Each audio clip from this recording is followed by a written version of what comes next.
ఏపీలోని పోర్టుల్లో అసలు ఏం జరుగుతుందో అనే దానికి సంబంధించి మొదటగా మనం ఫోకస్ చేద్దాం. పీడీఎస్ రైస్ అక్రమ రవాణాను అసలు ఎలా అడ్డుకుంటున్నారు? అనుమతుల పరిశీలన ఎలా ఉంటుంది? అసలు షిప్ ని సీజ్ చేయడం సాధ్యమా కాదా? ఇదే విషయంపై టీవీ9తో customs principal commissioner Sridhar exclusive గా మాట్లాడారు. ఒకసారి ఆయన ఏం మాట్లాడారో చూద్దాం. పీడీఎస్ రైస్ ఎగుమతుల్ని తీవ్రంగా చూస్తున్నామంటున్నారు ఎన్ శ్రీధర్. పీడీఎస్ బియ్యం ఎగుమతుల్లో కస్టమ్స్ పాత్రపై కూడా ఆరా తీస్తామన్నారు. స్టెల్లా షిప్ సీజ్ అని అప్పుడే చెప్పలేమన్నారు. ఒక షిప్లో చాలా మందికి చెందిన సరుకులుంటాయి కాబట్టి సీజ్ చేయడం అంత సులువైన పని కాదన్నారు. అసలు పోర్టుల్లో తనిఖీలు ఎలా ఉంటాయి, ఎలాంటి చర్యలు తీసుకుంటారు, దీనిపై customs principal commissioner N Sridhar ఏమన్నారో పూర్తి సమాచారం మా ప్రతినిధి ఖాజా అందిస్తారు. మనతో పాటు మాట్లాడేందుకు customs principal commissioner N Sridhar ఉన్నారు. సార్, ఓవరాల్గా ఈరోజు మీటింగ్ జరిగింది, అన్ని పోర్టుల ప్రతినిధులు వచ్చారు. ఎవరెవరు పార్టిసిపేట్ చేశారో మీకు వాళ్ళకి ఎటువంటి సూచనలు ఇచ్చారు? ఈ కాకినాడలో లాస్ట్ 10 డేస్లో జరిగిన ఇన్సిడెంట్స్ మీద క్వశ్చన్స్ ఏవైతే రేజ్ చేస్తున్నారో కస్టమ్స్ డిపార్ట్మెంట్ రోల్ మీద కస్టమ్స్ డిపార్ట్మెంట్ తరఫున మా తాలూకు స్టాండ్ మేము క్లారిఫై చేయడానికి ఈ మీటింగ్ పిలిచాము.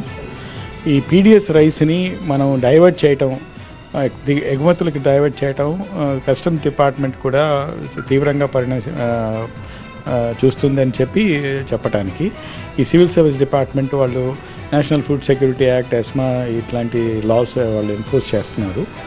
మేము కూడా వాళ్ళతో పాటు we don't support the diversion of PDS rice అని చెప్పడానికి ఈ మీటింగ్ పిలిచాము. కస్టమ్స్ డిపార్ట్మెంట్ రోల్ ఏంటంటే పోర్ట్ లోపలికి వచ్చాక దాన్ని ఎగ్జామిన్ చేయటం అయినా కానీ మేము as a general rule we don't support the diversion of PDS rice even though we are very keen on promoting export and ensuring smooth export of goods. While it comes to diversion of PDS rice, we will not tolerate any kind of diversion. ఇప్పుడు customs సంబంధించి అంటే ఒక వస్తువు లోపలికి వచ్చిన తర్వాత దాని checks అనేది ఎలా అలౌట్ చేస్తారు సార్? ఏ పరిణామాలు ఉంటాయి ఓవరాల్గా? కస్టమ్స్ నుంచి అది ఎగుమతి అయ్యేటప్పుడు వాళ్ళు షిప్పింగ్ బిల్ అని ఒక డాక్యుమెంట్ ఫైల్ చేస్తారు. దాంతోపాటు ఇన్వాయిస్, ప్యాకింగ్ లిస్ట్ అని ఇవన్నీ ఉంటాయి. అండ్ దాంతోపాటు ఈ NOC from civil supplies department కూడా వాళ్ళు ఫైల్ చేస్తారు. రైస్ వాళ్ళ ఎన్ఓసి డాక్యుమెంట్ ఒకటి ఇస్తారు. సో ఇవన్నీ చూసి then as far as rice is concern ఆ డిస్క్రిప్షన్ అది టాలీ అయిందా చూసి దెన్ లెట్ ఎక్స్పోర్ట్ ఆర్డర్ అని ఆర్డర్ ఇస్తారు. ఆ తర్వాతే దాన్ని షిప్లో లోడ్ చేయడం జరుగుతుంది. స్టెల్లా షిప్లో ఏదైతే రేషన్ బియ్యం ఉంది అన్నది ఇప్పుడు చర్చనీయాంశంగా మారింది. దానిపై ఒక కమిటీ కూడా దానికి శాంపిల్ సేకరిస్తుంది. దానిపై కస్టమ్స్ ఇస్తున్న వివరణ ఏంటి? కస్టమ్స్ వివరణ ఏంటంటే మేము ఆ document what ever document was filed, shipping bill document, invoice, packing list ఇవన్నీ చూసి మా వాళ్ళు దాన్ని క్లియరెన్స్ అలౌ చేశారు. As far as the export of rice, what is kept on the ship, let export order ఇవ్వటం, ఆ డాక్యుమెంట్స్ రైస్ టాలీ అయింది, ఆ డిస్క్రిప్షన్ అది చూసి చెప్పడం జరిగింది. ఇక ఒక నిషేధిత వస్తువు లోపలికి షిప్లోకి వరకు వెళ్ళడానికి అంటే ఎవరెవరి పరిధి దాటి వెళ్తుంది? ఇప్పుడు షిప్లో రేషన్ బియ్యం ఉంది అని చెప్తున్నారు, అది పాసిబులా సార్? ఏమంటారు మీరు? అది ఇప్పుడు శాంపిల్స్ తీసి దాన్ని ఇన్వెస్టిగేట్ చేస్తున్నారు. అది శాంపుల్ తీసి ఇప్పుడు అది పీడీఎస్ బియ్యమా కాదా అని వాళ్ళు తెలుస్తారు. ఎందుకంటే పీడీఎస్ బియ్యం మామూలుగా అయితే దాన్ని ఫోర్టిఫైడ్ అంటారు. ఫోర్టిఫైడ్ రైస్ అంటే దాంట్లో B complex, iron, folic acid add చేసి ఉంటాయి. అవి టెస్ట్ చేస్తే తెలిసిపోతుంది. అది తేలాక మనం దానికి రియాక్షన్ మనం చెప్పాలి. ఆల్రెడీ ఆ షిప్కి సంబంధించి దాంట్లో కొంతవరకు బియ్యం ఉంది అని చెబుతున్నారు, ఇప్పటి వరకు వస్తుంది. అది శాంపిల్స్ పూర్తయ్యాక, టెస్టులు పూర్తయ్యాక ఒక అవకాశం వచ్చే అవకాశం ఉంది, ఒక పరిధికి వచ్చే అవకాశం ఉంది, కొలిక్కి వచ్చే అవకాశం ఉంది. అయితే ఈ షిప్ పూర్తిగా సీజ్ చేసే అవకాశం ఉంటుందా సార్? ఏదైనా వస్తువు ఇటువంటి పరిణామాల్లో ఎలా యాక్ట్ అవుతుంది, ఎవరి పరిధిలోకి వస్తుంది? అది that is a hypothetical question అండి. అది షిప్ సీజ్ చేయడం అన్నది ఇప్పుడు చెప్పలేము దాన్ని.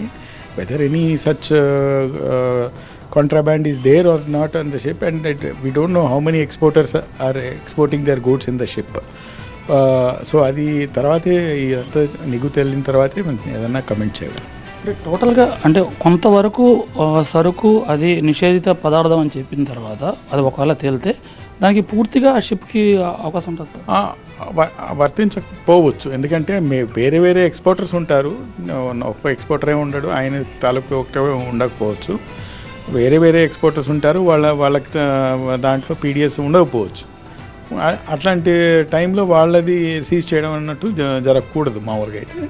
ఇతంది ఎవరైతే కంటామినేటెడ్ అయితే ఉందో దాన్ని చేయొచ్చు. ఈ పూర్తి స్థాయిలో ఇప్పుడు ఆల్రెడీ 10 మందితో కూడిన సభ్యులతో కూడిన అక్కడ ఇన్వెస్టిగేషన్ సాగుతుంది.